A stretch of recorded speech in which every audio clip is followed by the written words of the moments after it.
Hi, I'm Abhinay Jain, and you're listening to The Garage Story. In this podcast, I get to chat with early stage founders about their 0 to 1 journey, those first, often messy steps of turning an idea into reality. Powered by CleverTap for Startups, we are all about the real, unfiltered stories of grit, growth, and everything in between. Today, I have with me Dr. Pooja from PowerSutra. She's here to share her story of how she's navigating the challenges and triumphs of building her startup. Let's jump right in. Hello, Pooja. How are you? Hi, Abhinay. I'm good. How are you doing? Great, great.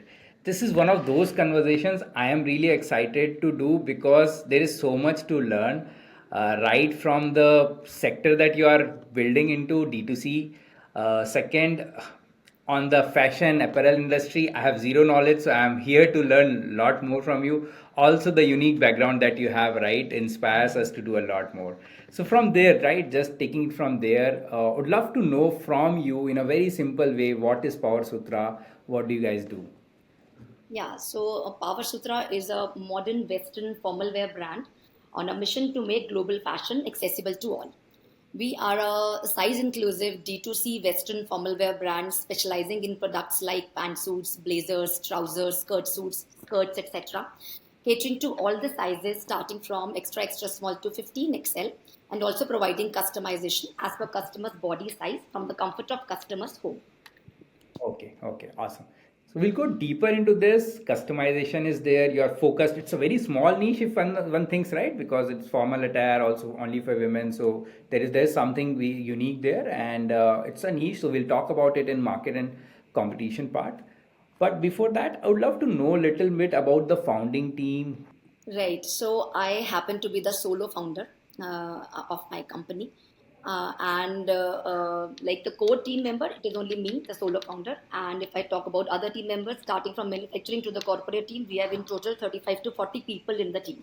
So I understand. So being a solo founder is anyways going to be challenging. Also, love to know a little bit on the when did you start? How did the whole idea come right? If you can take it from there. Right. So I'm a doctor by education. I did my MBBS from Lady Harding Medical College, Delhi, and did my post graduation in anesthesiology from Safdarjung Hospital and Hindurao Hospital. I took two degrees in Delhi itself. And then I practiced as a consultant anesthesiologist for good 15 plus years before launching Power Sutra, which I launched out of passion for fashion and entrepreneurship. But I did not do it blindly. While I was practicing medicine, I used to travel a lot for conferences within India and outside India. And then I always used to find this formal blazers, trousers, and pantsuits difficult to get for myself. And not only that, I observed that this problem was even more prominent in extremes of sizes, in my colleagues who were in extremes of sizes, like sizes below small size and sizes beyond 2XL size, right? And thirdly, like we all know that not only in India, women worldwide, they have asymmetrical body shape. So there are hardly any brands who are catering to number one, the formal wear per se as a category. Number two, Indian body shape and sizes, right? So that is how idea was born in my mind that there is a gap which exists there in the market. Then I researched about it. Then I Okay. found out that Western global formal wear market stands at $290 billion, and then plus size market for Western wear in itself is like $250 billion market. And if I talk about India, the Western wear market in India is like $4 billion, and out of that, 75% is of the market is contributed by formal wear. So that makes it $3 billion market in India as well. So I found it as a huge untapped opportunity. Got it. And this was which year? When did you decide to start this? Yeah, so 2020 the company was registered, and in the same year, after before registering the company, I basically resigned from my post and I decided to start this venture. And but the full-fledged operations of Power Sutra, they were launched in October 2021. Got it. Now, actually, think of it. There are two, three things that are coming to my mind. One is you are going as a solo founder. Okay. Second, you are coming from medicine or medical line of things, right? If it was something to do with hospitals or doctors, I could still understand. It's a different field, right? Though you do have some exposure, you had a great exposure actually of understanding the market, the customers, right?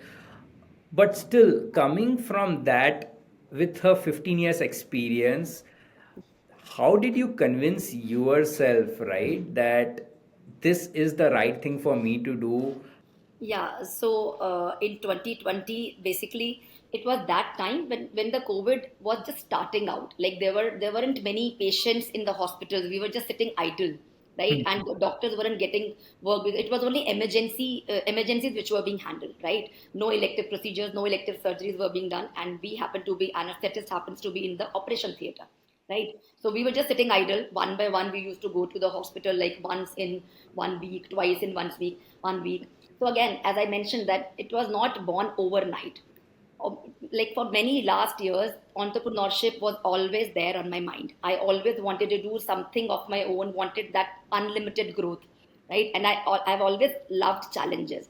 As an anesthesiologist, also, I was the one who used to get high risk cases done, honestly. Yeah. So yes, I was known as high risk anesthetist. So I always loved challenges. So again, as I mentioned, I wanted to do something of my own. So at that time, I was sitting idle, and I just cannot sit idle, to be honest. So I thought, now this is the time that maybe I can start something of my own, right? And then fashion has always been a passion for me throughout my life, ever since my young days, like designing and everything. I used to do it out of passion, right? So I decided to combine the two and then launch this venture and to take the step ahead. That is how I went about it. Got it. Did you develop any cold fit once you did, let's say, a couple of months, you're all by yourself? Was there any very initial movement like, how do I, learn creating a website? I don't know technology, right? Those type of thoughts sometimes cross. Was there any movement like that? Or maybe you were trying to hire somebody you could not find? Were there any moments, say 21, 22 early days? So there are like n number of these kind of moments, right? When challenges come across and you are there to overcome them. So that is what I've learned in my whole life, that you should always face challenges head on, right? So that is what I've been doing now as well, right? So yes, challenges came many times. They are still ongoing. They don't stop. As a founder, we all know that we all face challenges. But again, it never clicked my mind that I should go back to medicine, because I was enjoying what I was doing. Although I was enjoying medicine as well when I was practicing, I enjoyed it thoroughly, right? But I had done it for 15 good years, right? And I'm a successful clinician, right? Built my successful medicine career. But now I want this to be successful as well. So what I think is that whatever you are doing, you should give your 100% into that. That was the reason I resigned and then joined this venture. And the day I resigned and my company was registered, I had thought that it has to become big. Totally, totally with you. In fact, so yeah, the doubts are there, but as you mentioned, the main part was you're enjoying it and you just wanted to move ahead. That kept you going.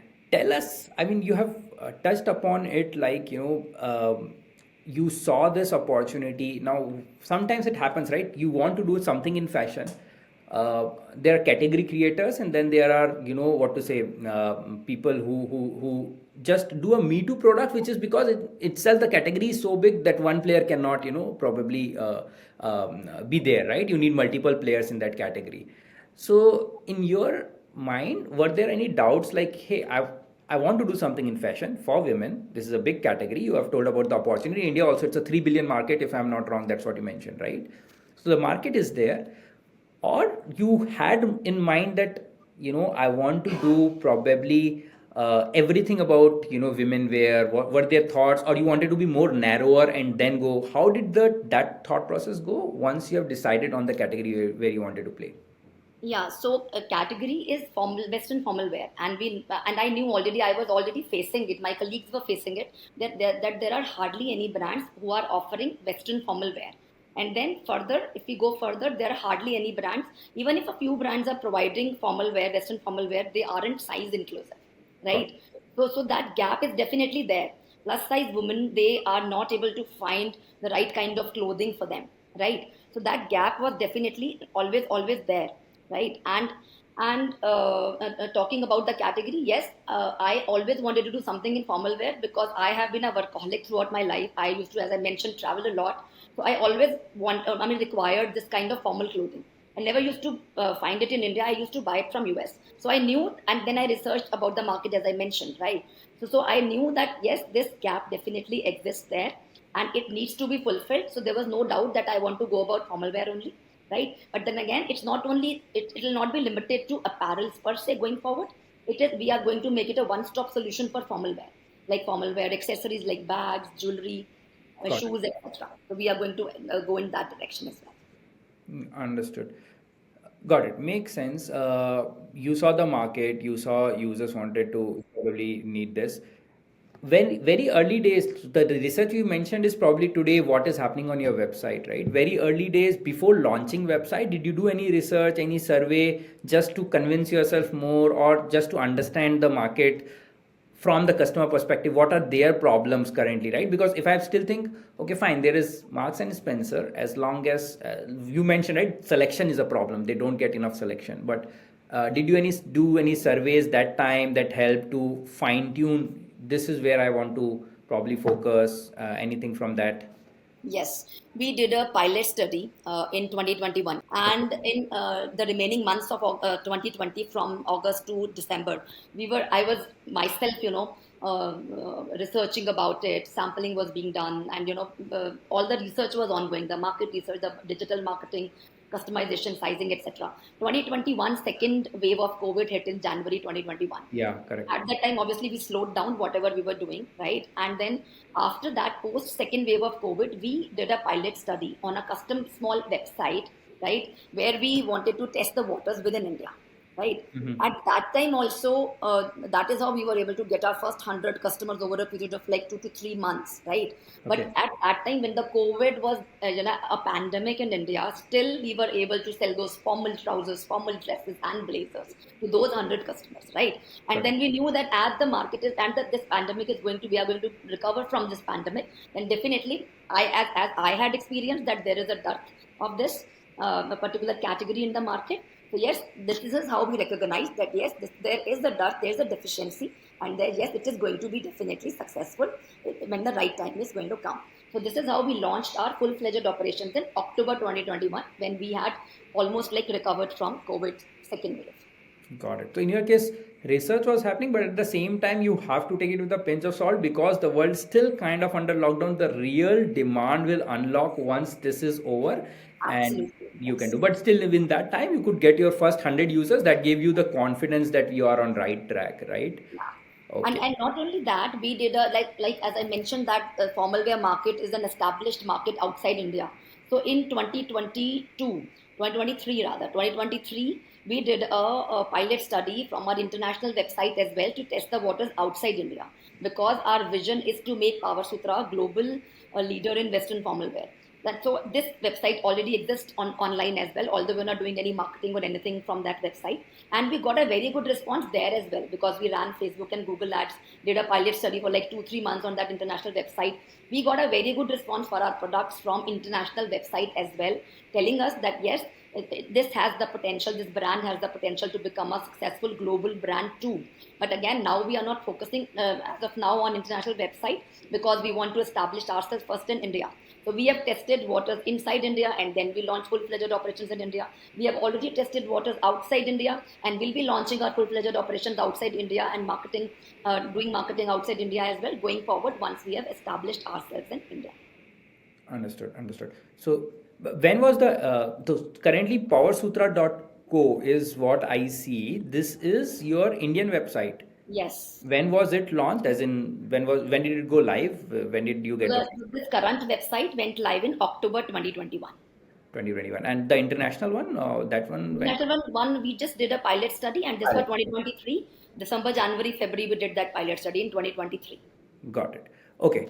Don't judge me on the question which I am going to ask, but I have heard something there is like fast fashion, right? I know this is there as a trend for casual wear, for formal wear also. Is there something like fast fashion? Because to me, the question that is coming is, you have told about, as more people go out, they will wear more formal wear. Definitely that's true. But has the frequency changed in recent past as fast fashion has garnered more attention, right? So just wanted to understand. Don't judge me, please, on that. So you are saying that you want to ask that fast fashion in formal wear exists too. Yeah, exactly. So I would not say that fast fashion per se exists in formal wear, but because now today, if I look at my data, the basic formal trousers and blazers, or maybe for that matter dresses. But I would like to focus more on suits, that is blazers and trouser set and trousers, right? They happen to be our best sellers as well, right? So basic formal trousers in basic colors are still the fastest selling and the most selling, right? So those basics like black, blue, gray, those basic fit of trousers, basic classic blazer that just cannot go out of fashion for formal wear. So when we talk about classic formal wear, it is always those basics. But yes, now the Gen Zs are like Gen Zs, they want to explore new things all the time, right? So yes, definitely, and in fact, Gen Zs, then they become millennials, and then other people. So yes, that category is definitely there. So yes, we keep on bringing new designs, but for them also, I would say if it is their first interview, they will like to wear that first basic black blazer, maybe with a basic black trouser.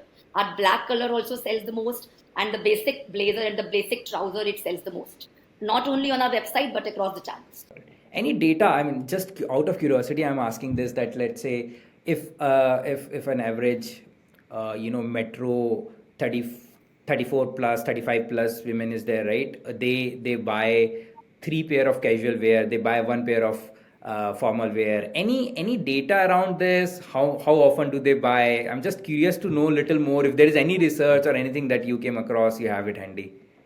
So it again varies definitely from person to person as well. But when you talk about fast fashion and formal wear, as I mentioned, that formal wear, the basics frequency will remain the same, right? They will buy maybe 3 or 4 in a year, right? But again, as we keep on bringing new designs, then that frequency definitely increases, as I mentioned, right? So how frequently you're asking that? How frequently do they buy, right? Yeah, any data around this, right? Let's say how many clothes do people buy in a 1 year? Anything that you have come across? If there is something, I'm just curious, right? Because I'm thinking I generally buy, let's say, I don't know how many, but I know this for sure. With Mintra, my wife's probably buying frequency has increased. So I'm just curious to know. And what I definitely know is the average order value of a casual wear is going to be much lower than probably a formal wear, right? So those type of data points, if you have come across something, if you can share, that would be good. Just curious to know if you have something. So on an average, 8 to 10 times, if is the full potential, right? That in a year a customer can buy, and mostly like it'll be mix, it'll be a mix most likely, right? Then that is why, as I mentioned, that we keep on bringing new designs. So besides those staples, so that they buy that particular clothing from formal wear category only. Got it. Again, we are doing formal wear as well as a little semi-formal as well. Basically, we are catering to the needs of a modern woman from 9 a.m. to 9 p.m. So it's Right. not only that formal wear from 9 to 5 wala, but after that as well, for every occasion, we are providing those kind of dresses. Okay. But again, they will be like formal wear as per the occasion as well. I would like to know a little more once you have decided, right? Taking one step back, I want to do something in fashion. You had three, four things to figure out. So basically, one is a supply problem or supply chain problem. Second is technology problem. Third is marketing problem, and I'm pretty sure fourth would be hiring, accounting, multiple things, right? So those compliances, etc. Take me through that. Help me, if there is somebody who's aspiring. She's in her hometown, she's sitting and listening to this podcast. She's aspirational as well, wants to start her own D2C brand. Just take me through these four aspects. How do you go about it? So, unfortunately, I learned it the hardest way, right? Because I learned while I was doing all this, right? But again, now I have a few pieces of advice to give to the founders, the budding founders as well, right? Although I'm the budding founder too, but again, Yeah. I have that piece of advice as well. So, how I learned it, I used to Google everything. I used to go through the net and used to find the like manufacturers from India Mart, right? I used to call them on a regular basis. This is how I came across very good manufacturers as well. I mean, not only because we started our own unit, so I will not say manufacturers because we were not focusing on manufacturing getting done outside our unit at that moment of time, right? So fabric suppliers, I would say, right? So I used to get the contacts from India Mart. I used to call them every So day. currently, whatever you are selling, you are manufacturing on your own. It's not like Yes, okay. yes. That's why also I So believe you mentioned you can customize it as well. yes, yes. Got it. So So if you we are started with our own small unit, got it. right? And that is how I learned with masters and tailors, with a small team of masters and tailors. And we prepared our algorithms, which are there in place for like sizes till 15 XL and customization as well, right? Got it. So I used to come across fabric vendors via India Mart. I used to then India, and then you talk to one vendor and they give you contacts of other few vendors, right? That is how it went. I used to call them on a regular basis and used to get contacts of the good vendors. That is how I figured out my supply chain, like fabric part of the supply chain. So gradually and slowly, I came across various vendors who are now our established set vendors who are Right. supplying us the fabric. But in the beginning, of course, you are a small brand. You are not a brand, in fact, right? And you are there and you are requesting them for a small quantity of fabric. So that used to be a big issue, right? They will charge you high and they will take all advance. So that is the main challenge which I came across. But we did that. We had no other choice, right? But gradually, as we grew, now definitely our quantities are a lot higher, and then they are also able to trust you now, right? That You did all this by yourself, or you hired somebody by then when you were? no, initially I did all this myself along with my husband who was helping me throughout, Got it. right? Yeah, but again, he was doing his own job. Right. Along with that, he was helping me. So I was the alone doing it, calling various But vendors there is and no external hire, right? So no that's external that's a good learning for a lot of people, right? Initially, every entrepreneur has to hustle, figure out their own way. You can't help. outsource this to just by hiring people. Great. So that's how you Absolutely. figured out. Yeah, so in fact, till very late, like FY 24, I was working with a very thin, lean team. Right at the back end, if I talk about, I was working with only 3 people till FY 24. Out of that, two were merchants and one was dispatch person, right? And they used to interchange their work as well, right? So that is how I worked for last almost 1.5 to 2 years, 2.5 years, right? So one was through net, and then again going further in the chain, supply chain, fabric is figured out, manufacturing unit we had our own, right? And sampling and everything was being done there. And then coming to the digital marketing, getting a website made and all that stuff. And just again, Google. I used to Google. I used to find out the vendor's name. Used to talk to them on a regular basis. Wherever I used to get the best prices, I decided to go with them only. And Right. and these people only taught me about everything. I used to get on a call with them for like hours on a regular basis. Used to understand what they are building, because you can get fleeced as well during that process, right? Exactly. So that's where somebody can say build it on Shopify.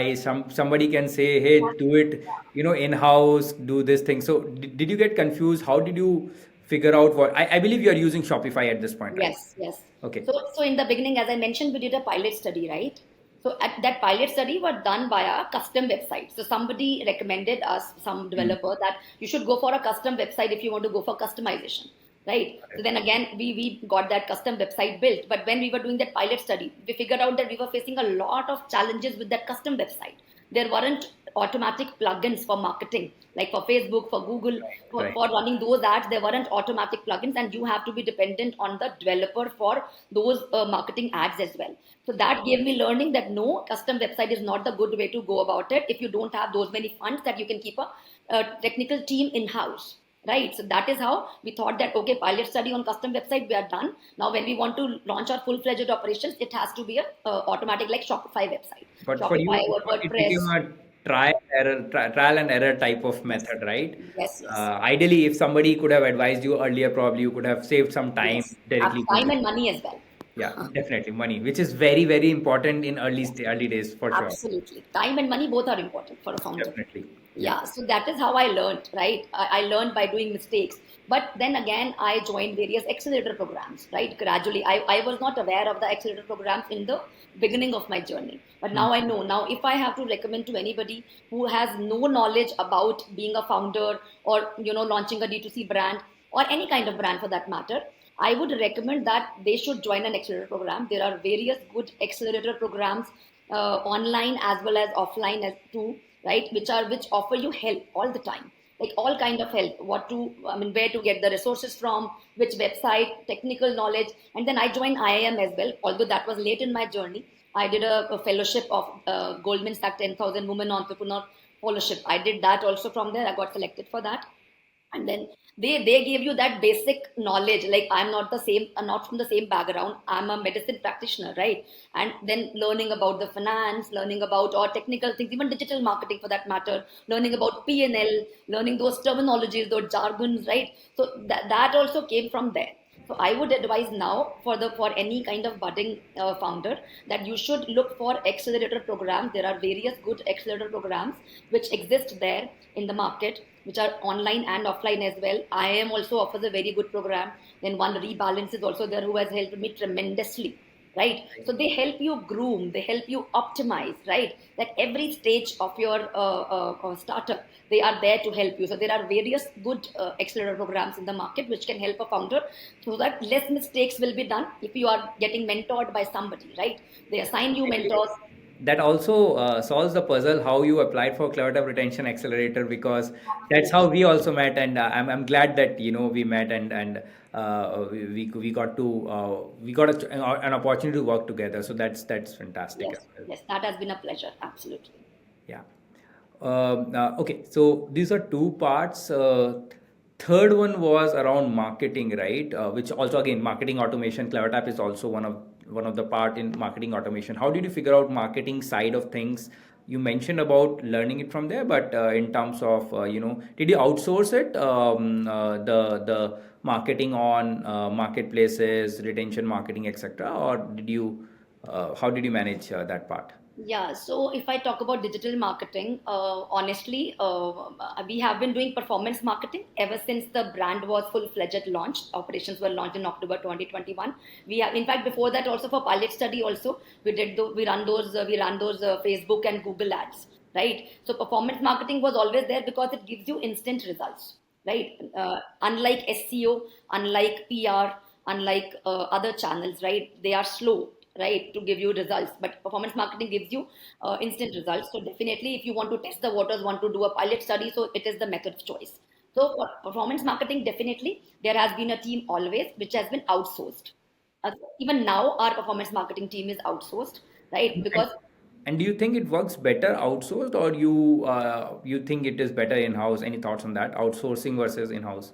So, see, when you are a startup, you are limited on funds, you are limited on resources, right? Then building an in house team is expensive, right? So, I would recommend in the beginning of the journey, you should work with a very thin lean team. You should not be hiring very senior people, also. You should be hiring mid level either or junior people and then train them. You learn and you teach them as well. That is how I did, right? So but because you are limited on resources, we are still bootstrapped, right? If you are lucky enough to get funds in the beginning, yes, definitely go for team building, because that team will help you grow, and this is the phase we are here at this moment. I mean, we are at this stage that we are looking to build our team and we are looking to raise funds as well, right? But in the beginning, when you are limited on resources, you're limited on funds, it is never recommended to build an expensive team, right? You should definitely look for product market fit. You should look for growing the brand, right? Rather than hiring an expensive team, you should learn to work with the mid level or the junior level people and train them according to your organization. Learn and then teach them as well, right? Right. So now, and as you mentioned, so in the beginning, as I mentioned, even now also, performance marketing team is outsourced. But which is better? Definitely, if you have funds, then in-house is always better. I just want to, probably now go a little bit into the numbers part, right? As an entrepreneur, as a business owner, what are few of the numbers that you see on day-to-day basis? What are the key metrics? And if you can share few of the numbers, whatever you would like to share, in terms of where you were in 2021, where you are today, and how you keep, looking at those numbers. So we chase top line as well as bottom line. So Top when I, line, yeah. yeah, top line is like GMV, the gross, and then bottom line is our profit. So we definitely try to focus on profitability all the time. Right. And if I talk about the growth and the numbers, ever since inception, we have seen a quarter on quarter growth of 30 to 31%, right? Of course, there are a few months in between where there's a little growth, but on an average, we have seen a growth of 30 to 31% quarter on quarter. And we have grown 9 times in the first 2 years from the previous, since inception, right? And we are hoping to get break even in the coming year, in the next fiscal year. Oh, okay, nice. And how do you generally get this customer? So one thing I understand is you are looking at margins, etc. I can understand this is a customer acquisition phase. So marketing and customer acquisition would be taking a good share of your revenue, whatever your margins you are earning, and that's the reason probably you will need one more year to break even. But in terms of uh, GMV, right? Where do you get most of your business? Is it channel wise? If you can share few maybe in percentages or something. Yeah, so we are there on marketplaces like Myntra and Nykaa, and we sell through our own website as well. We are completely online so far, and our 70-75% revenue is coming from Myntra Nykaa together, Got it. followed by our website. Got it. So, and have you seen any difference in behavior of customers who make the first purchase on your website versus, I mean, there are retention cohorts that you might have seen. So versus those who come through marketplaces. Yeah, so there's a huge difference, I would say. Customers who come on our website, first of all, number of returns on our website, customer returns, like the people who return the products. So customer returns on our website are very less as compared to customer returns on the marketplaces, right? So people buy their like n number of products just to try and then send them back, and then they come in the bad shape as well, like wrong returns, right? And they are lost in transit many times. But on our website, that behavior is very minimal, right? The kind of people we get on our website, they are very quality customers usually, and we don't get those kind of wrong returns ever. Like it's very rare to get the wrong returns. And then number of returns per se also, they are like less than 10% on our website, around 6 to 8% customer returns are there on our website It's versus pretty good for a fashion reach. brand, actually. Yeah. Yeah, yeah. And then there are repeat customers, like across the channels, we have been fortunate enough to have 25% customer repeat rate who again come to our website or that channel and buy our products. So yes, the behavior is definitely different. Correct. So understood. So in terms of returns, which is definitely a pain point I have heard from any D2C Absolutely. brand or those at least in non-food categories, right? They have this problem of return, which I can totally relate as well. The quality of customer you are saying as well, but is it possible that they customers discover you on these marketplaces on Myntra and Nykaa, they first probably try there, once they have tried, and then maybe they're probably buying from your website, that's the reason? Or do you see just the way these websites are designed, probably why do you think the behavior is slightly different? Just trying to understand a little more. You see, because these marketplaces, they have got a huge market share with them, right? They are already established. People have trust on them, and they are catering to all kind of cities because there are so many brands who are selling on these marketplaces, right? So some brands are doing good in tier 1 cities, some are doing good in tier 2 and tier 3 cities. So they are marketing themselves across India, pan India, across the cities, right? Whereas for brands like us, who happen to be like mid premium kind of brands, right? So we on our website, in fact, on marketplaces also, are most of the customers, they come from tier 1 cities, right? So that kind of difference definitely is there because they have a huge market share. That is why people trust them. So as compared to a website, a new brand who is marketing through its own website via ads or maybe Instagram or those kind of places, they don't have trust in the beginning, right, on those kind of brands. So that is why that is how our huge revenue contribution comes from marketplaces as well, because they already have that market share to whom the brands get exposed to when they sell there, right? So, Got it. so definitely that difference is definitely there. Why do we get more number of orders? And from across the cities, tier 1, tier 2, tier 3, we get orders from all the cities on our marketplaces versus our own website, where we usually get orders from tier 1 cities, tier 1 and tier 2 cities. Got it. But if somebody is starting, you will advise them to be on these marketplaces because Yeah, so this is one mistake. If you ask me that what was the one mistake if we did in the beginning? So I would say that a D2C brand should always onboard themselves on these kind of marketplaces in the first place. Test your product market fit. Once you have established your product market fit in terms of growing GMV, in terms of increased customer retention rate, right? In terms of decreased number of returns, right? Once you have established that product market fit from these marketplaces, only then you should go and spend money on marketing on your own website, got right? it. Okay, fine. That's a great insight. First, fine tune your product on Yes. marketplaces. Yes. Website can wait for some time because anyways in initial days Oh, marketplaces is where you will find your customers. Once you have done that, you have found your feed, then probably go and build website. Again, website building also in itself is a slightly costly affair. Also, you yes. need to learn a slightly different skill set agency, so you can put that time and capital into growing yourself on marketplace. That's a valuable, great piece of advice as well. You will save a lot of money and time, if you first Yes. onboard on these marketplaces, right? A huge spend will not be spent on marketing on your own website for Facebook, Google Ads, for SEO, for PR, right? So either that way of doing it, or maybe on Instagram, if you can build your organic followers, right? I mean, you should be launching, you should be posting good content on these social media handles. Build your organic following. That is also one way of growing without spending huge amounts on performance marketing, right? So Got it. if your organic base is built, which definitely gets built over a period of time, but to begin with also your organic base can be built by launching, by onboarding on these marketplaces, by maybe putting quality content and educating people about what you are doing, and maybe giving them information which is beneficial to them, right, on your social media handles. Once that part is done, you have built your organic base. Performance marketing will come for free. Your ROAS will be good. You will be spending less money. So obviously that will happen after a certain period of time. You should definitely not be spending. That was one mistake which I did in the beginning. First, I launched a custom website, spend money on that for pilot study, because I was in a hurry, a little bit hurry. Email, fatafat say, I should find out product market fit. But you should never be in a hurry, I would suggest.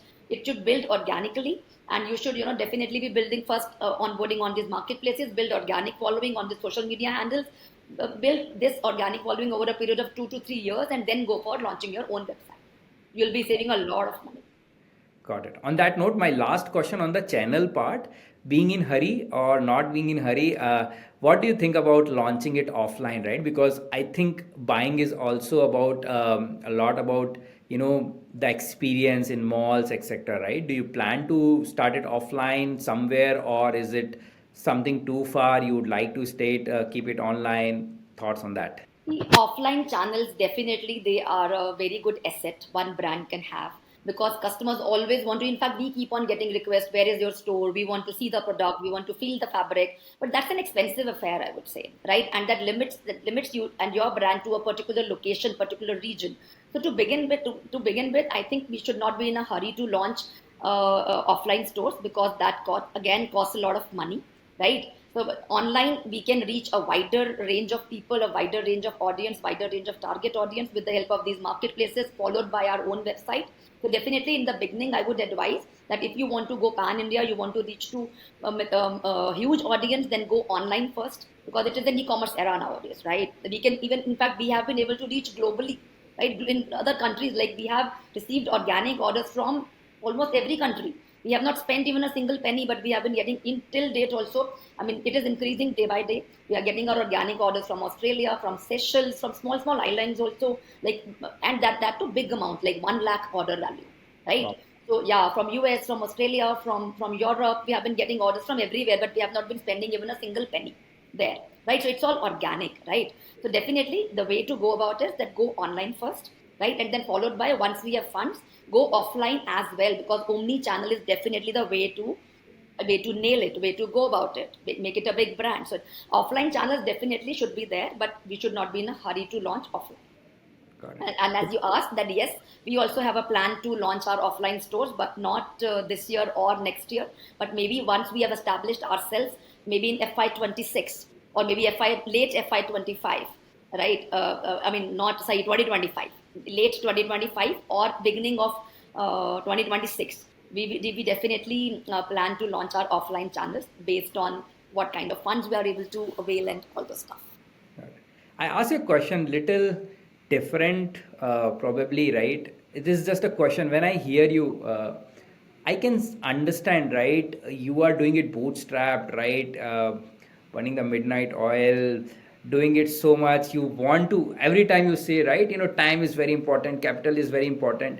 But sometimes you get this news about, hey, a new DTC brand raises a seed capital of 5 million or Series A of 10 million. They have just started 3 months back, 6 months back. Maybe, right? It is the founders' network, pedigree, I don't know what, right? Probably for some reasons it keeps happening. Does it bother you at times that, hey, why are they getting so much funds? I need to do so much, right? I'm just asking this question because sometimes we hear this news. So just checking with you, how do you feel when you hear such news?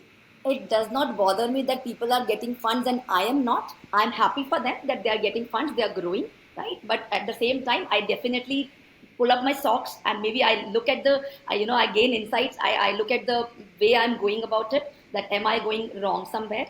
और मतलब why am I not see ऐसा नहीं है कि I've been able to I've been trying and not able to raise funds. We have not been trying either, right? So I don't think that if we are able to sustain ourselves bootstrapped, then we should not be in a hurry to raise funds as well. So I definitely get happy. They need funds. They are getting it. Good for them. But for me, now I am going to start raising funds right after I have optimized myself. Although I've pitched to a few, VCs and few funds, but again, that was for testing the waters again, that how to go about it, right? But now if I'm optimizing myself, optimizing the brand from the ground up. So when the right time is there, I'm sure we will also be able to raise funds. There are already few soft commitments for this. So yes, I'm happy for them, but I'm not bothered that they got it and I did not get it.